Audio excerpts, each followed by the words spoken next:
Competition academy के सहयोगी channel the Guru academy पर आप सभी का स्वागत है। आशा करते हैं कि आप सभी लोग अच्छे होंगे और आप लोगों की पढ़ाई अच्छी चल रही होगी। मध्य प्रदेश असिस्टेंट प्रोफेसर के लिए जो भी अभी समय है उसमें लगकर आपको तैयारी करना है।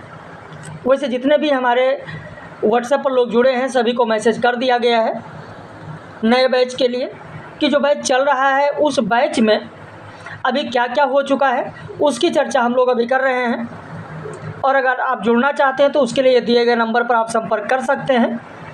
यहाँ पर जो आपका पाठ्यक्रम है, जो नए लोग हैं जिनके पास नहीं है, जो पहली बार अभी जुड़ना चाह रहे हैं, वो देख सकते हैं कि जो आपका पाठ्यक्रम है पहले का था वही पाठ्यक्रम अभी भी है।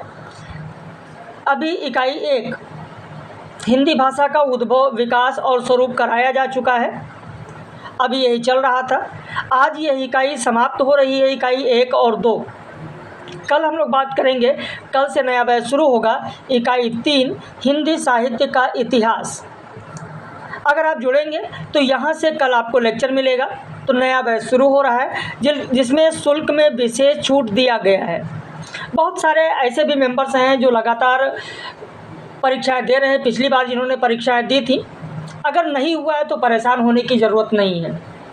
फिर से लगिए, मेहनत करिए। और हमारे पिछले वाले बैच में 58 कैंडिडेट रिटन क्वालिफाई किए थे, फिर उनका इंटरव्यू कराया गया। अगर वो वीडियो देख रहे हैं तो ज़रूर कमेंट करें, लोगों को बताएं कमेंट में। जैसे गिरवर है, दामिनी है, पारुल, आनंद, यशवंत, आरती, आकाश, रश्मि, संजय, दुर्गा, अजीत, ये बहुत सारे लोग हैं जिनका इंटरव्यू कराया गया, मॉक इंटरव्यू कराया गया, फिर उन्होंने इंटरव्यू दिया। तो अगर आप वीडियो देख रहे हैं तो ज़रूर लोगों को बताइए कि वो लगातार जुड़े। और जिस तरीके से आप लोगों ने मेहनत किया, ठीक उसी तरीके से वो लोग भी अगर इस चैनल के साथ जुड़कर मेहनत करते हैं तो ज़रूर सफलता मिलेगी। भाई अगर एक जगह से 58 कैंडिडेट हुए हैं तो ऐसे नहीं हुए हैं, उन चीज़ों को पढ़ाया गया, लग कर उन लोगों ने मेहनत किया है। और अगर आप ये कहें कि देखा जाएगा, कर लेंगे, या मेरा नहीं हुआ है, ज़िंदगी में जो कुछ भी होता है, आपकी ज़िंदगी में होने वाली हर चीज़ के जिम्मेदार आप हो। इस बात को आप जितनी जल्दी स्वीकार कर लोगे, जितनी जल्दी मान लोगे, उतनी जल्दी आपका जीवन बेहतर हो जाएगा। कहाँ आपने लापरवाही की, कहाँ आपने नहीं पढ़ा, क्यों सिलेक्शन नहीं हो रहा है, इन सारी चीज़ों के जिम्मेदार आप हैं। आप खुद इस चीज़ को देख सकते हैं। कुछ लोग क्या है, बाह्य आडंबर पर जाते हैं। बाह्य आडंबर कहने का मतलब ये है कि दिखावा, और उस दिखावे पर जाकर, बाहरी दिखावा तो बहुत है कि पढ़ाई कुछ भी नहीं है, और जाकर जुड़ते हैं, फिर सिलेक्शन नहीं हो पाता है, समय बर्बाद होता है। तो ऐसा बिल्कुल भी ना करें, बाह्य आडंबर पर जाने की ज़रूरत नहीं है। कुछ लोग भाग्य पर रहते हैं, भाग्य में होगा तो देखा जाएगा। भाग्य के दरवाजे पर सर पीटने से बेहतर है कर्मों का तूफान पैदा करो, दरवाजे अपने आप खुल जाएंगे। कर्म करिए, और जब कर्म करेंगे तभी भाग्य भी साथ देगा। जब कर्म करेंगे तभी भाग्य साथ देगा। हाँ, ये मानते हैं मुश्किल है, कोई भी चीज़ है मुश्किल ज़रूर है, लेकिन इतना भी मुश्किल नहीं कि आप कर ना सकें। नरेंद्र वर्मा ने लिखा है, नरेंद्र वर्मा की एक पंक्ति है, हो सकता है कि आप में से कुछ लोग जानते भी हों। नरेंद्र वर्मा ने लिखा है कि मुश्किल है पर इतना भी नहीं कि तू कर ना सके, दूर है मंजिल लेकिन इतनी भी नहीं कि तू पा ना सके। तुम चलो तो सही, तुम चलो तो सही, सपनों के सागर में कब तक गोते लगाते रहोगे। तुम एक राह चुनो तो सही, उठो तो सही, तुम कुछ करो तो सही। कुछ ना मिला तो कुछ सीख जाओगे, ज़िंदगी का अनुभव साथ ले जाओगे, गिरते पड़ते संभल जाओगे, फिर एक बार तुम जीत जाओगे। तुम चलो तो सही। तो नरेंद्र वर्मा ने जो लिखा है वो सत्य लिखा है कि तुम चलो तो सही। ये डगर मुश्किल ज़रूर है, लेकिन इतना भी मुश्किल नहीं कि आप कर ना सकें। ज़रूर कर लेंगे, लेकिन जब करने की ठानेंगे तब आप कर पाएंगे। जैसा कि अजीत ने किया, दिव्या ने किया, स्नेहा है, अभिषेक हैं, भावना है, डीके पाठक हैं, कृष्णा पटेल हैं, वैशाली, रामा, राहुल, निधि, अंकित, रविकांत, रंजीत, नीरज, रेखा, ये जितने हमारे यहाँ से कैंडिडेट रहे हैं, इन सभी लोगों ने इंटरव्यू दिया है, मॉक इंटरव्यू दिया है। तो अगर आप भी जुड़ना चाहें तो जुड़ सकते हैं। शुल्क में छूट है और यह छूट आपको भी मिलेगा। कल से नया बैच जो शुरू हो रहा है वो इकाई 3 से शुरू हो रहा है। अभी तक जो छूट गया है, अगर आप जुड़ते हैं तो वह भी आपको उपलब्ध करा दिया जाएगा। और फिर इसके बाद में इकाई 4 होगा, इकाई 5 होगा। इसी क्रम में हम लोग चलेंगे। अभी हाल ही में एक सप्ताह पहले ही इकाई 9 और 10 समाप्त कराई गई है। खासकर लोग परेशान होते हैं इकाई 9 और 10 के लिए। इकाई 9 और 10 में ये सारी चीज़ें पूरी लोगों को पढ़ाई गई हैं। एक एक बिंदु इस पर क्लियर कराया गया है। इस पर एक एक बिंदु लोगों को क्लियर कराया गया। यहाँ पर चाहे वो मालवा का लोक साहित्य हो, चाहे वो लोक कलाओं के संरक्षण में शासकीय संस्थाओं की भूमिका हो,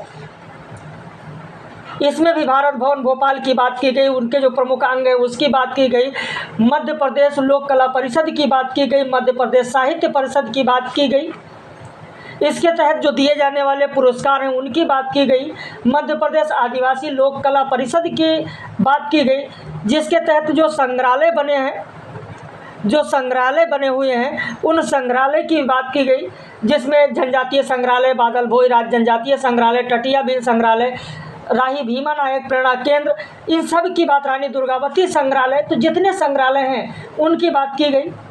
जो लोक नृत्य है, लोक संगीत है, उनकी बात की गई। मध्य प्रदेश संस्कृत अकादमी की बात की गई। तो इसी के तहत आप देखेंगे कि जनजातीय साहित्य के संरक्षण संवर्धन में जो शासकीय संस्थाओं की भूमिका है उनकी पूरी बात की गई।